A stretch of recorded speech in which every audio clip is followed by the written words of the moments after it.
Bonjour à tous, très heureux de vous retrouver pour votre super top 5 du jour, ou plutôt du soir. Rendez-vous donc est donné ce vendredi 25 octobre en nocturne sur l'hippodrome de Vincennes à l'occasion du prix Pierre Van Troyen, un groupe 3 pour trotteurs de 4 et 5 ans qui va se jouer sur les 2700 mètres de la grande piste.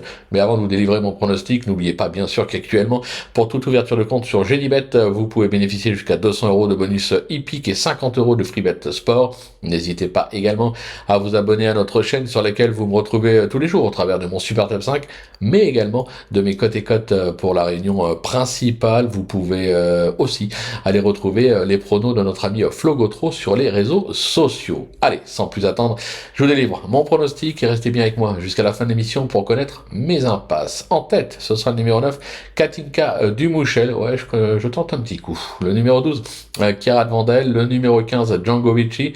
Le 8, Kinwinner. Le numéro 4, Kals Fela. Et enfin, le numéro 7, Kataki de Wallis. On passe à l'analyse, c'est parti. Ma petite pépite, donc le numéro 9, Katinka Dumouchel. On va oublier son récent faux pas dans le critérium des 4 ans. Cette fille de Prodigious doit plutôt être jugée sur ses performances dans des groupes 1 avec une deuxième place dans le Ready Cash ou encore une troisième place dans le prix Ourasi. Confiée ce vendredi à Franck Nivard, je pense qu'elle devrait pouvoir se réhabiliter totalement. Mon petit coup de cœur, ce sera le numéro 12, Kierat Vandel, qui est revenu à son top, comme l'atteste ses deux dernières sorties, avec une troisième place dans l'éliminatoire de l'UET et une deuxième place lors de la finale. Sur sa lancée, cet élève de Laurent-Claude Abrivard mérite un certain crédit. Pour le bruit d'écurie, le 15, Django Vici, qui n'est plus à présenter avec déjà des accessites enregistrés au niveau semi-classique dans le prix du Perreux, le prix de Grasse ou encore le prix Jockey. Ce protégé d'Antonio Ripoll Rigo reste sur une probante 4e place dans le critérium des 5 ans. Il est incontournable. Pour me repérer, ce sera une repérée, le numéro 8, Kinwinner, remarqué à l'occasion de sa deuxième place enregistrée dans le prix de Vaucluse en mai dernier. Elle a trouvé son jour dans le prix Paul Légarnet à la mi-août. Elle vient de s'octroyer une probante 4e place dans le critérium des 4 ans sur sa lancée. Je trouve qu'elle a encore sa place à l'arrivée.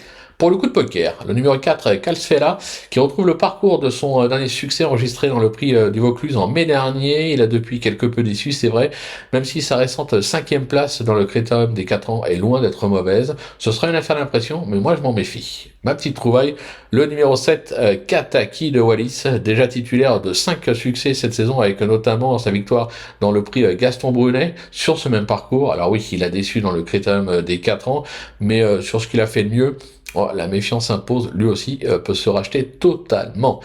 Du côté de mes impasses, ça sera l'As Jolie Star qui n'a franchement pas convaincu ces derniers temps et reste ferré ce vendredi. Je vais également écarter le numéro 6, Carla Domé, qui est bien plus performante sous la selle et sera plutôt à suivre début novembre dans le Scénéry Force Finale. Voilà, tout est dit, ou presque. Maintenant, c'est à vous de jouer, sans oublier que sur Gilbert, on peut jouer en fractionné. Alors, bonjour à tous, et on se donne rendez-vous dès demain pour un nouveau Super Top 5 direction l'hippodrome de Chantilly.